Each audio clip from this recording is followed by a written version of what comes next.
신약 성경 누가복음 10장 30절에서 37절까지 저와 여러분이 한 절씩 우리 교독에서 읽도록 하겠습니다. 누가복음 10장 30절입니다. 예수께서 대답하여 이르시되 어떤 사람이 예루살렘에서 여리고로 내려가다가 강도를 만나매 강도들이 그 옷을 벗기고 때려 거의 죽은 것을 버리고 갔더라.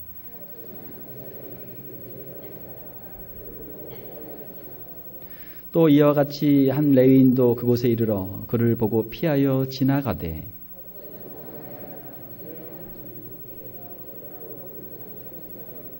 가까이 가서 기름과 포도주를 그 상처에 붓고 싸매고 자기 짐승에 태워 주막으로 데리고 가서 돌보아 주니라.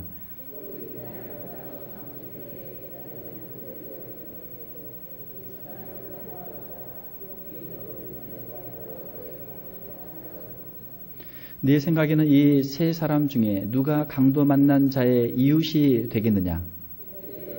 베푼 자니이다. 예수께서 이르시되 가서 너도 이와 같이 하라 하시니라. 아멘. 오늘 우리 함께 읽은 말씀 누가복음 10장 30절에서 37절 말씀을 가지고 강도 만난 자의 이웃이란 제목으로 말씀을 전하도록 하겠습니다. 우리 좌우분을 보시면서 인사 한번 하겠습니다. 옆에 있어 주어서 감사합니다. 네, 우리 인사를 안 하신 분도 계시는데 한 번 더 하겠습니다. 내가 힘들 때 옆에 있어 주어서 진짜 감사합니다. 예, 그렇죠. 누군가 옆에 있어서 나를 도와주고 해서 우리가 오늘 이 자리에 있는 줄 믿습니다. 자, 오늘 본문 말씀에 보게 되면은 한 율법 교사와 예수님의 대화가 여기에 등장하고 있습니다. 아주 유명한 선한 사마리아인의 비유라고 하는 그런 말씀입니다. 율법 교사가 예수님께 물었습니다. 25절에 보게 되면 내가 무엇을 하여 영생을 얻으리까? 내가 무엇을 해야 영생을 얻겠습니까? 자, 그러다 주님께서 그 율법 교사에게 반문했습니다. 네가 율법 교사고 율법을 잘 알고 또 율법을 가르치는데 네가 그것을 모르느냐?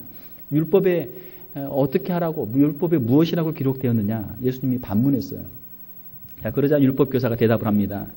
내 마음을 다하며 목숨을 다하며 힘을 다하며 뜻을 다하여 주 너희 하나님을 사랑하고 또한 내 이웃을 내 자신같이 사랑하라 하였나이다.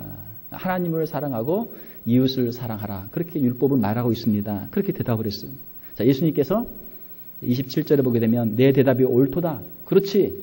율법에서 그렇게 말하고 있지. 율법에서 그렇게 말하고 있지. 자, 28절에 이를 행하라 그러면 살리라. 자, 율법 교사는 알고 있어요. 그러면은 이 율법 교사는 율법에 잘 순종해서 그가 알고 있는 대로 하나님을 사랑하고 이웃을 사랑하는 삶을 살았을까요? 알고는 있어요. 그런데 그렇게 살았을까요? 거기는 퀘스천이에요. 그거는 몰라요. 그렇게 살았는지 안 살았는지. 이 후의 대화를 보게 되면 율법 교사는 나름대로는 하나님을 사랑하고 나름대로는 이웃을 사랑한다고 산 것 같아요. 예수님께 칭찬을 받으려고 자기를 옳게 보이려고 예수님께 또 이야기를 하거든요. 그런데 예수님의 기준으로 볼 때는 그것이 부족해요. 예수님의 기준으로 볼 때는 그것이 참 하나님을 사랑하고 참 이웃을 사랑하는 그런 삶의 모습이 아니었단 말이에요. 그러니까 이 율법 교사를 깨우치기 위해서 가르치기 위해서 선한 사마리아인의 비유를 주님이 말씀해 주신 것이죠. 율법 교사가 29절에 주님께 묻습니다. 그러면 내 이웃이 누구니까? 자, 이웃을 사랑해야 되는데 그러면 내 이웃이 누굽니까? 내가 누구를 사랑해야 됩니까?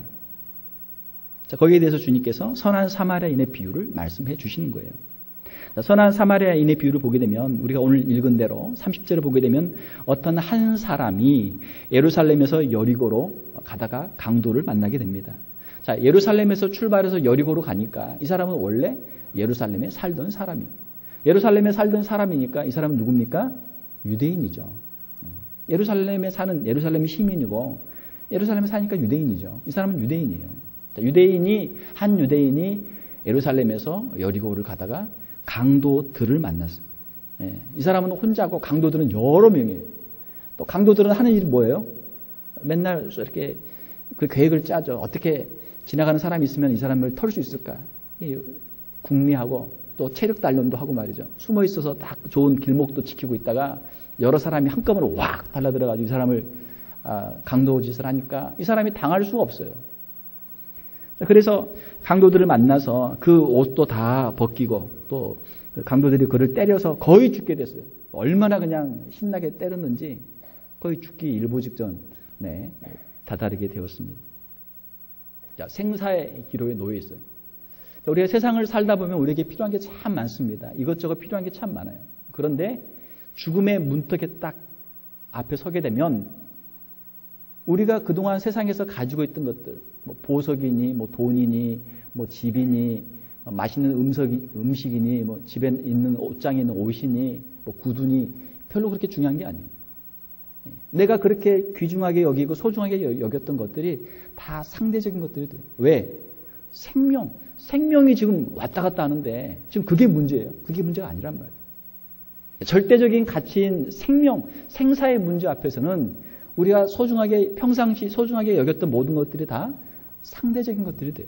자, 이 강도를 만나서 죽음의 지금 생사의 기로에 있는 이 사람에게는 이 생명보다 자기의 지금 생명을 보존하는 것보다 더 귀중한 것이 없죠. 자, 이때 31절에 보게 되면은 제사장이 한 사람이 이제 그 길을 지나가는데 그 강도 만난 사람을 보고 피해서 지나갑니다. 32절을 보게 되면 레위인이 오는데 레위인은 이스라엘 유대인들 중에서도 선민 중에서도 선택받은 지파로서 하나님을 섬기는 그러한 지파예요. 레위인이 와서 보고 또 그를 보고 피하여 지나가요. 이상하죠? 이상해. 제사장이나 레위인이면 분명히 하나님께 좀 더 가까운 사람이고 말이죠. 하나님을 더 잘 섬기는 사람이고 뭔가 더 종교적인 사람이고 뭔가 율법도 더 잘 알고 하나님의 뜻대로 더 잘 살 것 같은 그런 사람들이에요. 그런데 제사장과 레위인이 그냥 지나갑니다. 왜 그냥 지나갈까요? 그러니까 다른 제사장이나 다른 레위인들은 다 착하고 다 잘 하는데 이상하게 좀 문제가 있는 제사장 중에서 제일 나쁜 사람, 레위인 중에서 제일 나쁜 사람 두 사람이 여기에 나와서 이렇게 됐나요? 그건 아니죠. 일반적인 이 문맥의 흐름 속에서 예수님께서 제사장과 레위인을 등장시킨 이유는 제사장이라고 하는 그 그룹, 레위인이라고 하는 그 사람들의 하나의 어떤 대표로 이야기를 하는 거예요. 제사장과 레위인이 강도 만나서 거의 죽게 된 사람, 죽기 일보 직전의 사람을 멀리서 보고 그냥 지나가는 데는 이유가 있습니다. 그것은 율법적인 이유예요. 율법에 보게 되면은 특별히 제사장은 부정한 시체를 만지면 안 되게 돼 있어요. 부정한 시체를 만지면 안 돼요. 제사장은 가까운 친척의 시신이 아닌 경우에는 부정한 시신과의 접촉이 금지되어 있어요. 내가 제사장이니까, 내가 레위인이니까 저 사람 이렇게 보니까 다 죽었어. 다 죽었어. 내가 가서 만지면 나도 부정 타고 나도 율법을 어기기 때문에 가면 안 돼요. 그래서 그냥 가서. 33절에 보면은 사마리아인이 나옵니다. 사마리아인이 여행하는 중에 그 강도 만나 거반 죽게 된 사람을 보고 33절에 보니까 불쌍히 여겼어요. 그를 보고 불쌍히 여겼어요. 우리 옛날에 어른들도 측은지심이다 그런 말을 썼죠. 그러니까 우리 같은 인간으로서 좀 힘들고 어려운 사람 보면은 좀 불쌍히 여기는 마음, 그런 마음이 우리에게 든단 말이에요. 측은하게 여기는 마음. 그를 불쌍히 여겼어요. 우리가 하나님이 기뻐하신 일을 하려면 우리가 누군가 이웃을 사랑하는 우리 삶을 살려면 불쌍히 여기는 마음이 있어야 될 줄 믿습니다. 불쌍히 여기는 마음이 있어요. 자, 불쌍히 여기는 마음을 가지고 34절에 보면 가까이 갔어요. 레위인이나 제사장은 멀리서 보고 지나갔는데 이 사마리아인은 가까이 갔어요. 우리가 이웃을 사랑하기 위해서는 그 사람에게 더 가까이 가야 돼요. 멀리 떨어져서는 사랑할 수 없어요. 가까이 가야 돼요. 사랑하는 성도 여러분, 가까이 가는 것이 사랑인 줄 믿습니다. 가야 돼요. 그리고 34절에 보게 되면 기름과 포도주를 그 상처에 붓고 싸매 주었어요. 포도주, 알코올 성분이 있으니까 그걸로 이제 소독이 되겠죠. 그리고 기름을 발라서 그 상처 부분에 치료를 해줬어요. 지금은 이제 여러 가지 약이 있지만 옛날에는 그렇게 의학이 발달하지 않았기 때문에 약들이 많이 없기 때문에 이걸 약으로 쓴 거예요. 그리고 34절을 보게 되면 자기 짐승에 태웠어요. 그게 말이 됐던 그게 노새가 됐던 여행하려면 먼 길 가려면 피곤하니까 짐승 또 짐도 있으니까 짐승을 타고 가다가 그 사람을 보고 그 사람을 자기 짐승에 태웠어요. 자기 짐승에 태웠으니까 자기는 내려와야죠. 우리가 누군가를 사랑하고 누군가를 섬기려면 우리가 희생을 해야 돼요. 우리가 봉사를 해야 돼요. 자기 짐승에 태우고 34절을 보게 되면은 주막에 데리고 왔어요. 우리 한글은 주막으로 되어 있는데 영어로는 인으로 되어 있어요. 여관이죠. 여관에 데리고 가서 밤새도록 그를 돌봐줬어요. 34절에 보게 되면 그 아픈 사람을 거반 죽게 된 사람을 치료하면서 그 사람을 돌봐줬어요. 전혀 모르는 사람인데. 그리고 35절에 보게 되면 그 다음날 주인에게 자신이 이제 또 자기 비즈니스 공부가 있으니까 자기 여행의 목적이 있으니까 가야 되는데 돈을 주면서 비용이 더 들면 돌아올 때 갚아주겠다. 그렇게 약조를 하고 이제 그 길을 떠납니다. 여기까지가 우리 주님이 말씀하신 선한 사마리아인의 비유예요. 그리고 주님께서는 이 비유를 하신 다음에 그 율법 교사에게 다시 질문합니다. 이 세 사람 중에 누가 강도 만난 자의 이웃이 되겠느냐? 제가 여러분께 함께 물어볼게요. 자, 이 세 사람, 제사장, 레위인, 사마리아인, 이 세 사람 중에 누가 강도 만난 자의 이웃입니까? 사마리아인. 여러분들은 사마리아인으로 대답을 해요. 그렇게 대답을 해야죠. 당연하죠. 그런데 율법교사는 뭐라고 그랬어요? 37절에 자비를 베푼 자니이다. 그 입에서 차마 사마리아인입니다라는 이 말이 안 떨어지는 거예요. 사마리아인은 누굽니까? 북쪽 이스라엘에 살던 사람들이고 북이스라엘이 멸망한 이후에 아수르의 혼합 정책에 의해서 아수르 사람들과 그 인종이 섞이게 되고 또 나중에 먼저 우상을 숭배하게 되고 먼저 타락하게 되고 했기 때문에 남쪽에 있는 유대인들이 볼 때는 북쪽에 있는 사마리아 사람들은 타락한 사람들, 인종적으로도 혈통을 잃어버린 사람들, 신앙적으로 종교적으로도 하나님을 떠난 사람들. 그래서 심지어는 유대인들은 사마리아인들과 상종을 하지 않아요. 그 동네도 안 들어가요. 그냥 개나 또 무슨 짐승처럼 그렇게 취급할 정도로 그렇게 혐오했던 사람들이 사마리아인이에요. 그러니까 율법교사, 유대인으로서 프라이드가 대단한, 자긍심이 대단한 이 율법교사의 입에서 차마 사마리아인입니다라는 답이 안 나온단 말이에요. 그걸 이제 완곡하게 돌려서 할 수 없이 자비를 베푼 자니이다. 그렇게 대답을 한 것이죠. 선한 제사장, 선한 레위인, 선한 유대인. 이것은 유대인들의 머릿속에서 딱 자리 잡고 있는 고정관념이에요. 사마리아인 하게 되면 나쁜 사마리아인, 타락한 사마리아인. 이게 그들의 고정관념이란 말이에요. 어떻게 선한 사마리아인이라고 하는 말이 가능한가? 우리는 이제 성경을 많이 읽었기 때문에 우리는 자연스럽지만 율법 교사에게 그 당시 예수님 당시의 유대인들에게는 도저히 말이 안 되는 그런 단어였단 말이에요. 마치 착한 사기꾼처럼. 사기꾼이면 나쁘지 어떻게 착한 사기꾼이 있을 수 있어요?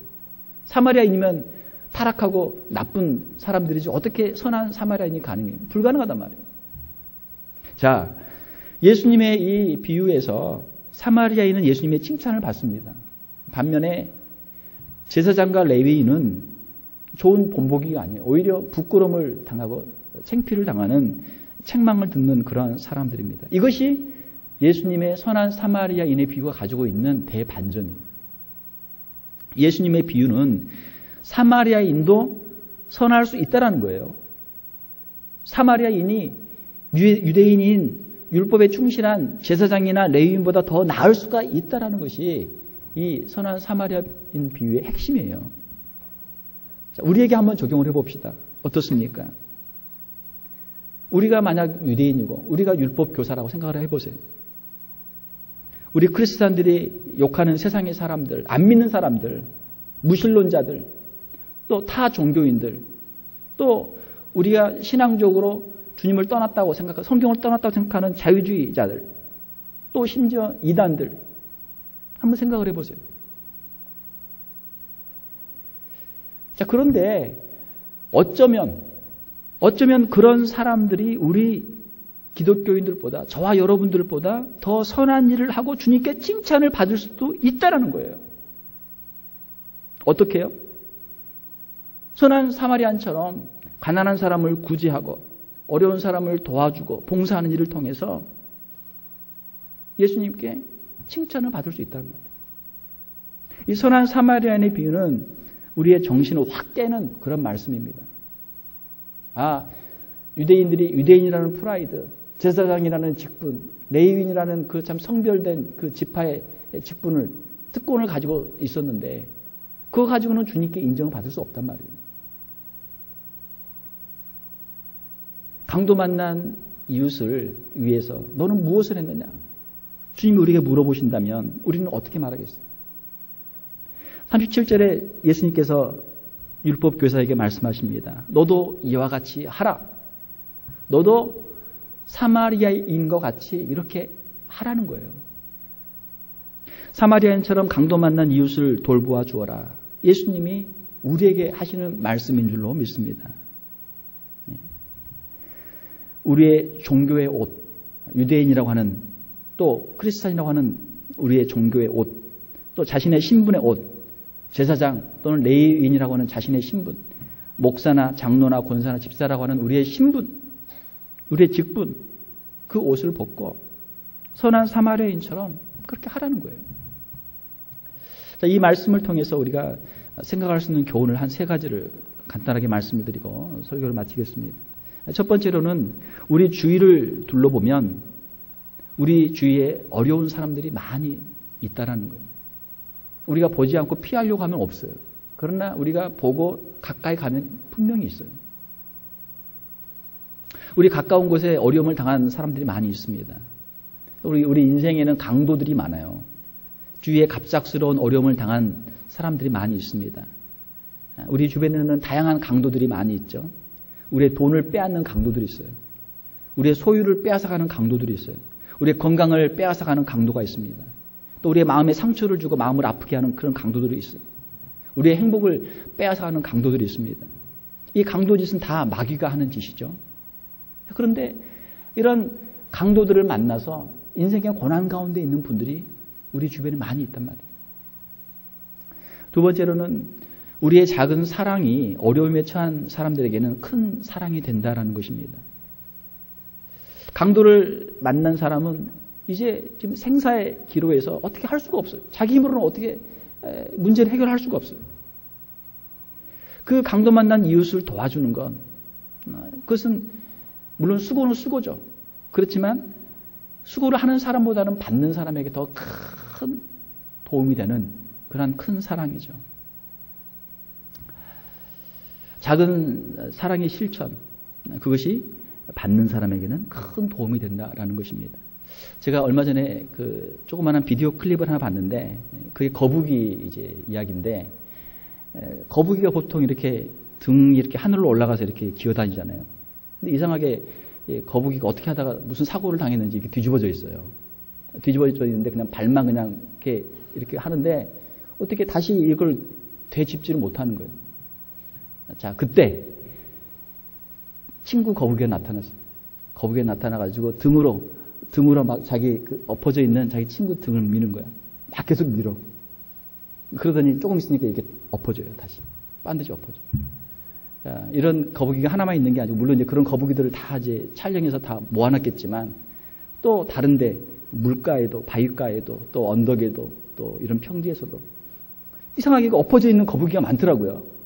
그런데 어김없이 옆에 누군가 와가지고 등으로 이렇게 밀어가지고 그걸 다시 되돌려줘요.